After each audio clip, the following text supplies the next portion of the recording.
Merci. Oui. Maître, qu'est-ce que vous en pensez de ces deux cas qu'on a cités, et pour le Bénin et pour le Nigeria? Oui, des deux cas qu'on a, oui. Parce que l'ultimatum n'est pas encore arrivé à son terme. Hein? Oui, il n'est pas arrivé à son terme, mais des deux cas que vous voulez illustrer là, j'ai dit que entre celui qui va être sanctionné et celui qui va prendre sanction, on verra celui qui va souffrir. Très bien. Je ne sais pas combien de temps le Bénin pourra supporter si on n'aura plus de transactions en dehors du Niger. D'accord. Ça, c'est un.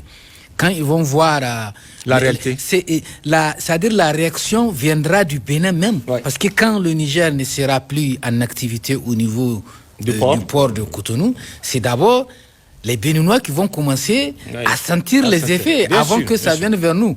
On verra bien. Et j'ai dit que, quoi qu'il en soit, c'est leurs citoyens qui vont les amener à la raison. Hein. Très bien. Ça, c'est pour le Bénin. Et pour le Nigeria, il faut bien préciser que c'est un contrat de fourniture d'électricité qui nous lie. Tout à fait. Et ce contrat-là est signé dans un contexte où les deux parties, de façon syllagmatique, ont des obligations. Donc, la situation que notre pays est en train de vivre, elle n'a rien à voir avec le contrat, normalement, avec le contrat.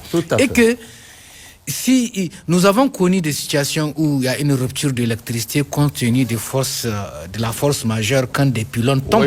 Mais maintenant, si cette rupture d'électricité est dépendante de l'autre partie qui est fournisseur, cela veut dire que c'est une rupture abusive du contrat. Donc, dans ce cas, il y a des conséquences qui vont suivre. Le Niger ne va pas rester comme ça. Ça, c'est l'avocat qui parle.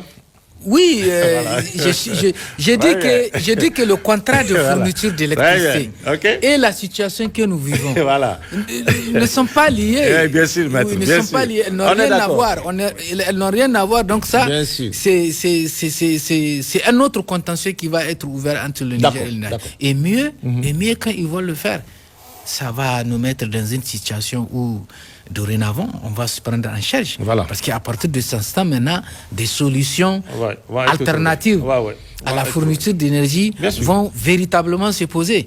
Et ensuite, ce que je veux dire, c'est que nous sommes dans un monde multipolaire où aujourd'hui, on peut multiplier des partenaires. La France est en train de bouder, nos voisins sont en train de bouder. Mais aujourd'hui, le monde, c'est un globe.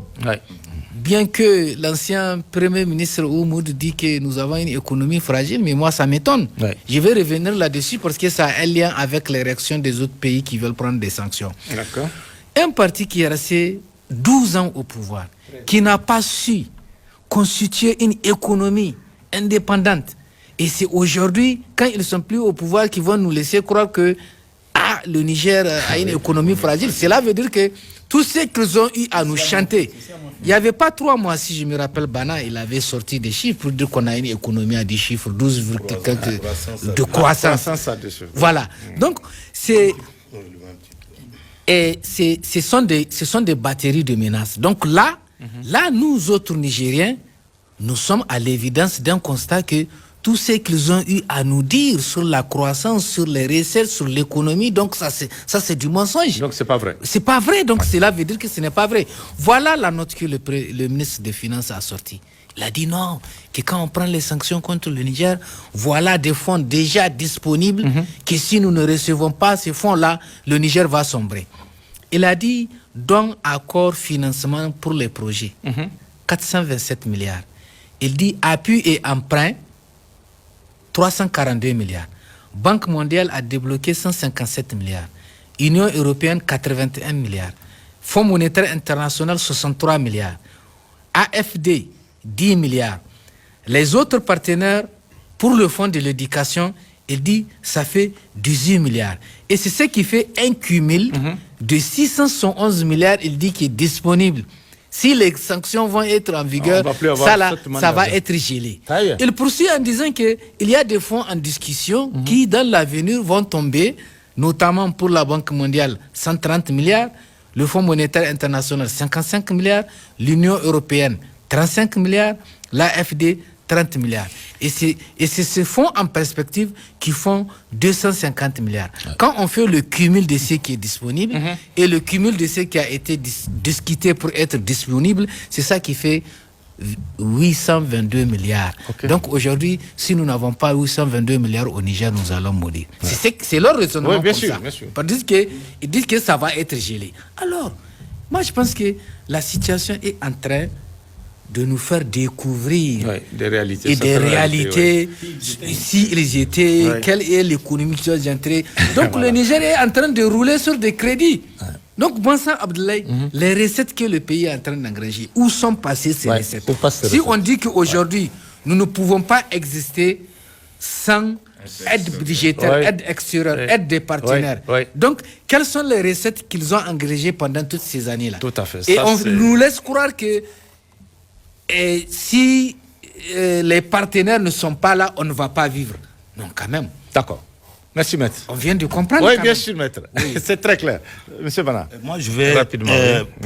Par rapport aux deux pays, je voulais d'abord rappeler une chose, c'est que ce sont les deux pays avec lesquels nous avons une frontière parmi les pays qui ont voté les sanctions au niveau de la CEDEAO.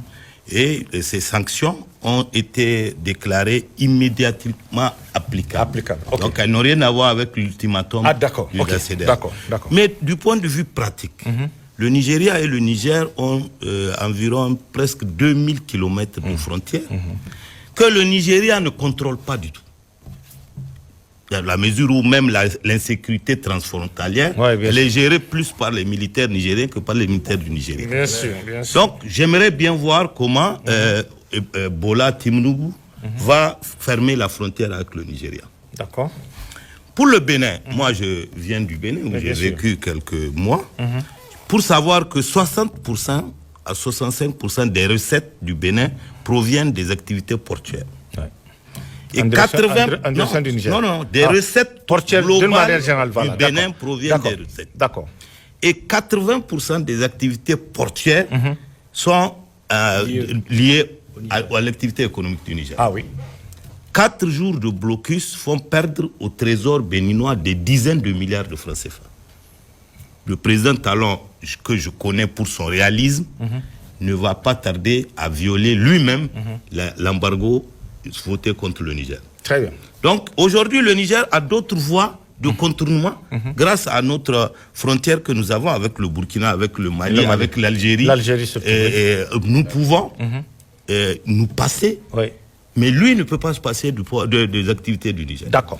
Ça, c'est un peu. Deuxièmement, je veux que le peuple nigérien comprenne qu'il y a un sacrifice à faire. Nous avons décidé de prendre en main la souveraineté de notre pays en arrêtant de sous-traiter, en mettant fin au régime qu'on connaît, qui a excellé à travers des détournements. Cela demande aussi des sacrifices. Beaucoup de sacrifices. Nous allons accepter de ne pas avoir l'électricité pour un moment. Nous allons accepter que le prix du sac de riz augmente sensiblement, mais nous n'en mourrons pas. D'accord. Contrairement à ce que a dit le ministre, le Premier ministre et le ministre des Finances, l'encours de la dette du Niger, pendant tout leur régime, évalué à plus de 8 000 milliards de francs CFA. Là, actuellement, l'encours de la dette du Niger. Qui a pris cette dette? C'est eux. Où est passé l'argent? Quand Tanja avait laissé le pouvoir en 2010, le Niger avait une dette équivalente à 17% du produit intérieur brut. Aujourd'hui, il est de l'ordre de 53%. Tous les prêts connus, parce qu'il y a des prêts, j'en parle parce que je n'ai parlé la dernière fois sur ma page Facebook, des prêts connus que les autorités ont pris au nom du Niger, même le ministre des Finances n'est pas au courant. Ah oui? J'ai donné des listes de conventions signées entre l'ancien président Mohamed Youssouf, signé par la ministre du Plan, qui est à Paris, qui attire la foudre sur notre pays aujourd'hui, et le premier ministre Oumoudou en Chine, avec la Chine. Des prêts que personne ne connaît. Le prêt de 50 milliards que Youssouf Mohamedou a contracté auprès de la République de Congo-Brazzaville, on en trouve. Où c'est passé? Donc ces prêts, c'est parce qu'ils ont, eux, décidé d'arrimer notre pays à la France que nous sommes obligés de vivre grâce aux subsides que nous jette l'Occident. Aujourd'hui, lui-même, Youssouf Mohamedou a l'habitude de dire que le Niger est riche, mal géré. Il a été riche Il a continué à être mal géré. Aujourd'hui, il est toujours riche et il ne sera plus, grâce aux actions de CNSP, mal géré. Et nous allons prendre en charge notre destin et faire en sorte que plus jamais le Nigeria ne nous menace de rupture d'énergie électrique. D'accord.